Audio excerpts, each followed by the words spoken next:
ओम चंद्रमा मनुष्यो जातः चक्षुः सूर्यो जायतः श्रोत्राद्रवायुश्च प्राणश्च मुखादग्निरजायतः ज्योति सूर्य स्वाहा ज्योतिर्वच स्वाहा सूर्यो वचो ज्योतिर्वच स्वाहा कदलीगर्भतं भूतं कर्पूरं सुप्रदीपितम् आरातिकम् अहं कुर्वे पश्यमे वरदो भव पश्यमे वरदो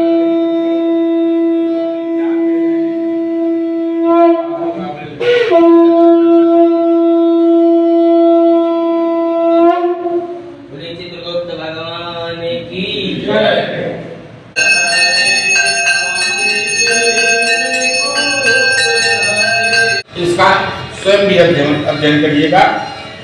छठे अध्याय का 23वां श्लोक, इस श्लोक पढ़ने में थोड़ा विलंब हो जाएगा, इसलिए मैं इसका अर्थ बताता हूँ। जो दुख रूप संसार के संयोग से रहित है तथा जिसका नाम योग है, उसको जानना चाहिए। वो योग न बतावे हुए चित्त से अर्थात तत्पर हुए चित्त से निश्चय पूर्वक करना चाहिए। अब इस लोभ से, इस माया से मुक्ति पाने का क्या तरीका है? भगवान ने अपने चित्त को लगाओ। इस दुख रूपी सागर है ये।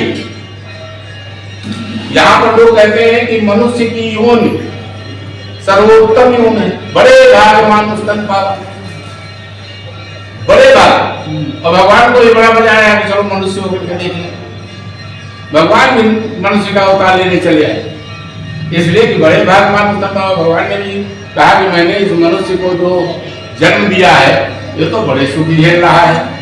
तो जब भगवान स्वयं आए तो दो जन्म जो उनके हुए हैं, जो दो अवतार हुए हैं, जरा समझते सुन लीजिए।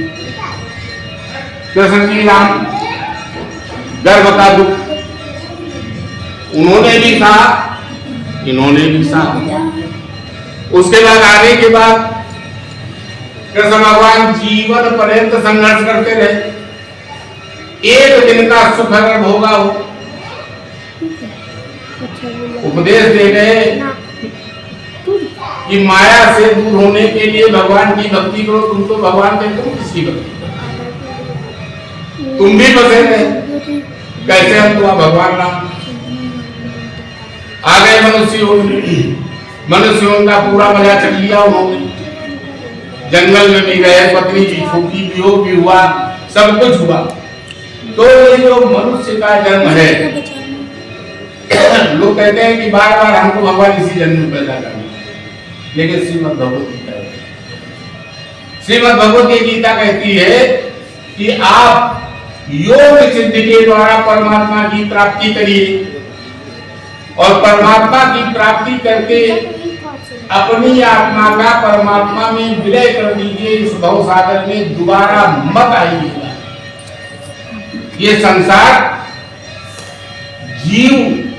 सब जीवात्मा के रहने के लिए तो ठीक हो सकता है, लेकिन मनुष्य के लिए कभी ठीक नहीं।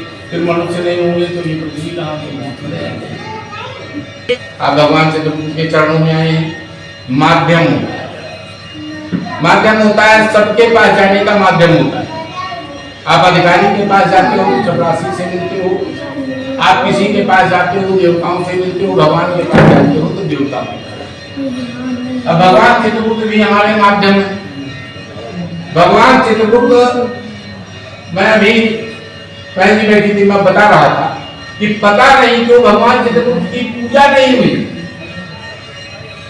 पुराण में स्पष्ट वर्णित है, तमाम पुराणों में वर्णित है कि ये जो 9 ग्रह है, 9 ग्रहों के अवदेवता में, जिसमें विष्णु भी है, शिव भी है, पार्वती भी है, ब्रह्मा भी है,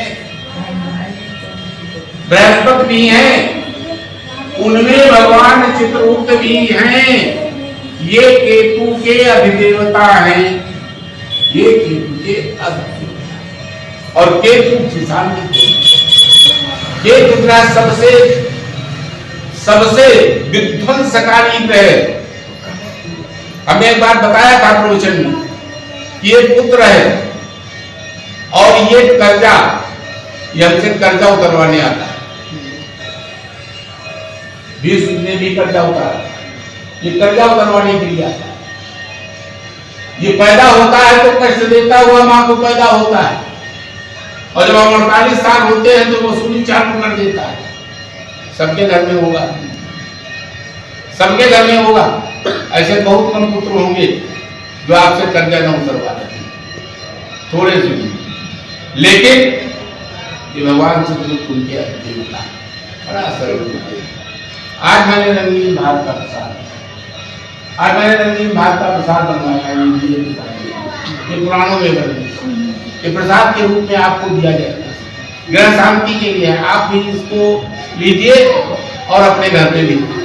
देखिए, आप निष्ठा पूर्वक भगवान को, योग माया को अपने वश में करिए और क्रम क्रम से अभ्यास करते। अगर आप एक साथ नहीं कर सकते तो भगवान में लीन, अगर आपका मन, आपका चित्त नहीं लग पा रहा है तो कोई जरूरी नहीं कि एक साथ। श्रीमद् भगवद गीता है, क्रम से अभ्यास करता हुआ उपरामता को प्राप्त हो, धैर्य द्वारा परमात्मा में स्थित करके परमात्मा के सिवा और कुछ चिंतन न करे।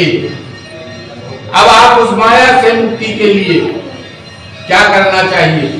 समय से परमात्मा, ईश्वर की तरफ बढ़ना चाहिए। और जो लोग कहते हैं कि भगवान नहीं है,